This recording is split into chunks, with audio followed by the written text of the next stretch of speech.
मुंबई महानगर पालिका के द्वारा ग्लोबल टेंडर जो है उसे जारी किया गया। इस ग्लोबल टेंडर के जरिए जितने भी मुंबईकर हैं उन्हें फ्री में वैक्सीन दी जाएगी, 18 से 44 साल के लोगों को, 44 साल के ऊपर के लोगों को। लेकिन जो ग्लोबल टेंडर की मुदत है लगातार बढ़ती जा रही है। इसके पीछे कई कारण हैं, जैसे कि जो सप्लायर्स हैं जिन्होंने अप्लाई किया है उनकी पूरी तरह से पुष्टि होना बहुत जरूरी है।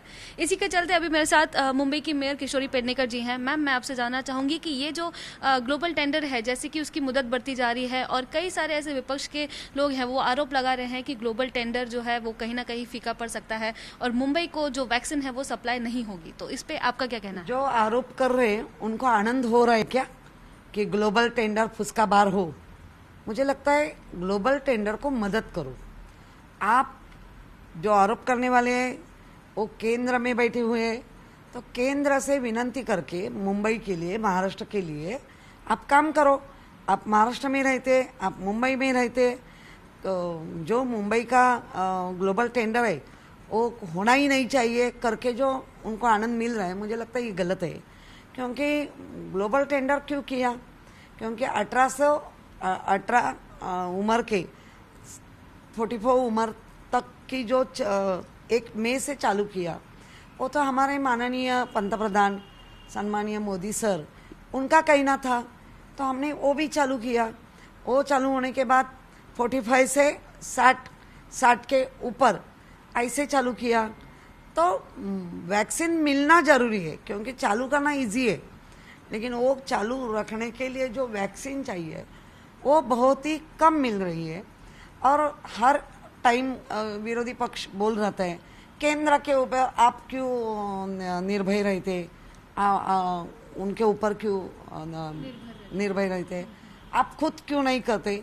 इसीलिए पूरे वर्ल्ड अपने देश में ग्लोबल टेंडर करने वाली पहली महानगर पालिका मुंबई है। और मुंबई ने ये खुद लेके खरीद के लोगों को फ्री ऑफ चार्ज, फ्री मुफ्त देना है। और इसके लिए हमने टेंडर फ्लोट किया। अभी उत्पादक है, वो पुरोठा करने वाले लोग हैं, कंपनियां, उनके साथ बातचीत चल रहे हैं, क्योंकि उन्होंने जो पेपर सबमिट किया उसकी छाननी हो रही है। उसमें संख्या कितनी देंगे, दर क्या रहेगा, उनकी रकम कितनी अदा करनी पड़ेगी, बाकी भी जो अटी शर्ती है वो कैसे, उसका छाननी चालू है। और पूरे छाननी होने के बाद जो हमने हर कंपनी के लिए जो अटी शर्ती दी है पूरे टेंडर में, वो पूरी कंप्लीट होनी ही चाहिए। और होने का अभी चांसेस लग रहा है, लेकिन मुझे लगता है लोगों का आनंद हो रहा है कि नहीं मिल रही है। अरे नहीं मिल रही है तो मिलने के लिए मदद करो, लोगों को जल्दी से जल्दी वैक्सीन दे के अपने को जो कोविड-19 कोरोना जो विषाणु का बाधित हो रहे हैं विषाणु से, तो ऐसे बहुत से विषाणु और भी आ सकते हैं। तो उसके लिए पहले हमारे लोग विषाणु से फाइट करने की जो तैयारी है उसमें आ जाइए। वो कैसे नहीं होगा उसमें मत काम करो, लोगों को बचाने का काम करो, मरने का नहीं। जैसे कि अभी ग्लोबल टेंडर जो है और 3 दिन जैसे कि बढ़ाया गया है, तो अभी फिलहाल उसकी स्थिति क्या है और इसके बारे में अभी सरकार और जो महानगर पालिका है उनका क्या निर्णय है? नहीं, हम अभी जो छाननी कर रहे हैं उसमें उत्पादक कौन है, उनका पुरोठे के जो करने वाले हैं उसके साथ उनका रिलेशन कैसा है, कितना कैसा दर में देगा, क्या देगा, कितने संख्या में देगा, कितने टाइम पे देगा, जो एक स्लॉट टाइप, हाँ वो दे, ये तो कर रहे हैं। और वो करना जरूरी भी है। मीन्स कोई भी आएगा और बोलेगा मेरे पास वैक्सीन है ले लो, जैसा अभी आज प्राइवेट सेक्टर में हो रहा है कि जो डायरेक्ट केंद्र से लेके आ रहे हैं, और हर प्राइवेट सेक्टर में वैक्सीनेशन चालू है, लेकिन वो मुफ्त नहीं है। 1000 रुपया, 1200 रुपया, 1800 रुपया, 2000 तक उसका वैक्सीनेशन चालू है।